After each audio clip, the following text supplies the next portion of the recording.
We're on a roll. Video 3. Coerced love. This one's good too. Love born from fear, trauma, obligation, and not freedom. I can't leave or they'll hurt me or abandon me. Feel that in different ways.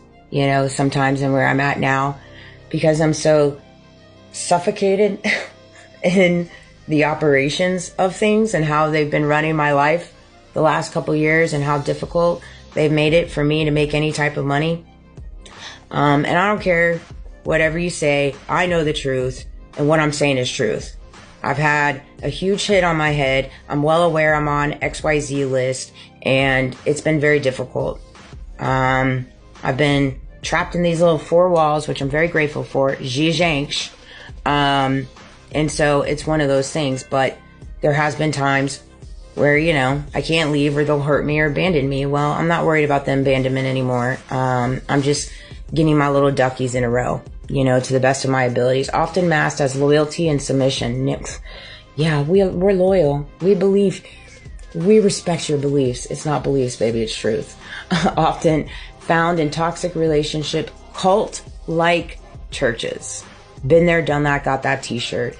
I'm very, very certain that the church that I got baptized called, the name is interesting. We'll say that. Is a cult. And abusive family dynamics. Definitely picked up on that. The pastor never could truly look me in my eyes. It was always weird. I even had these conversations with my ex-husband. I specifically remember. And it's the unraveling of events. Crazy. Anyways. But it is what it is. All good in the hood. No, glad not to be a part of that. Example, Herodes and her daughter coerced into destructive loyalty, Mark 6, spiritual core, bondage, trauma, result, lost spiritual identity and divine alignment. That's the thing, is everybody wants to mess with your divine alignment, your blueprint, your destiny, and you can't mess with that. Those are off limits. God controls that. I know people don't think so, but he does. That's why you just be patient. Patience is a virtue. You know, you walk by faith, not by sight. You carry hope and belief in knowing that you're right where you're at the exact time, at the exact moment you're supposed to be there, right? And God and the divine and source will see you through anything and everything. Self-love, healthy versus idolatrous. Healthy. Accepting yourself as God's creation, not needing external validation. Example, David strengthening himself in the Lord when all abandoned him. 1 Samuel 36, which is crazy to me. Last night I started watching David again because the 2nd season's coming out today and I'm so excited. I feel like David fighting some Goliaths. Poof, no doubt. It's a good season. It's a good series on Netflix. You guys should check it out. And I was just so tickled last night when I started watching it. When I saw it come up, I was like, oh, and it comes out today. I was like, ooh, it's great. Brotherhood, sisterhood, love. My gosh. You know, love between equals, built on trust, respect, shared faith, mutual support, honesty, encouragement. Jonathan and David's, covenant friendship. That's the thing, you know, with my brother and sister. That's the unfortunate thing. You know, I'm not even going down that road too much because, like, I've made it abundantly clear. Blood is not thicker than water. Blood is blood. You know, and there's a lot of people that have a lot of blood on their hands right now, quite frankly. And, you know, I'm blessed for my family. I love them tremendously, and I will, you know, go to bat for them. I don't want anything bad to happen to them.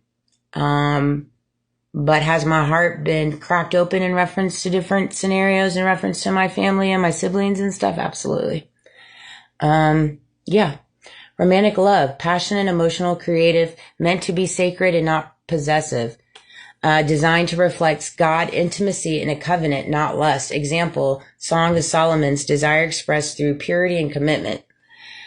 romantic love, that gets really skewed with lust too. You know, that really does. I think when you carry a relationship with God, Source, the Most High, the Divine, the Holy Spirit, Jesus, you realize the difference between lust and love, unconditional love. And it's a respect level that you carry for your partner. But you do have to have a certain level of intimacy. You do have to have a certain level of lust to have a healthy relationship. You just do. And I think that there's a lot of lack thereof in the nation right now because so many people get lost in their tunnel vision. It's like me, oh, my, family love, natural affection, parent, childhood, sibling, and kinship bond. Now that is something between my son and I. Even though he's been played against me and still has to be used against me with the tactics and the illusion, I still see it every day, all day in different ways. The bond that we have is outside of this world. I mean, it's been me and him against the world since I had him when I was 21, going into 22 or 22. And, it's not been an easy road. There's not been a lot we haven't been through. They picked the wrong one. They picked the wrong mom. They picked the wrong mom and kid to wage a war between and use psychological, spiritual, mental, physical warfare. They picked the wrong one. That's what I'll say. Mary at the cross, watching her son suffer, yet remaining faithful.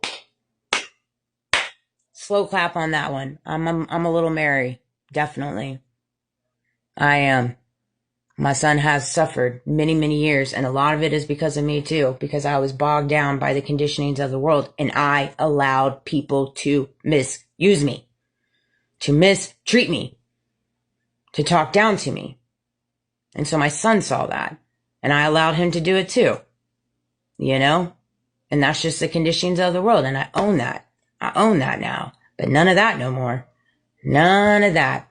I hope this little segment, you know, helps people, but you really got to understand love and the concept of it and how it can be misused and used against you. And the only way to get to the other side of that is when you learn to love yourself through and through, every nitty gritty part of you. I'm telling you. And then you start having a good time. You do. I just crack myself up, and I probably ain't even that funny, but I have a good time with it. I don't care. You know, I don't mind being mocked. I don't mind being hated. I'm so used to it. And that's not me having a pity party. That's just me telling the truth. It just doesn't make a difference. God designed me to walk a world and a path in different ways solo, a path, you know, by himself. You know, I was sitting out back last night, you know, listening to music, processing some of the things that have come to me. And I was sitting there, and it was as if I felt like Jesus was sitting right there next to me. And I could feel the deepness of his walk and just how difficult it must have been for him to carry the weight of the knowing of what he carried inside of him, but still carrying the human-like nature, of just being a son, you know, of God, and being a friend and being a brother to others, you know, and just understanding the mechanics of how broken the world is and how broken people are, and how people are so broken that they justify in their head to physically harm people and to physically set up people to be harmed for personal gain.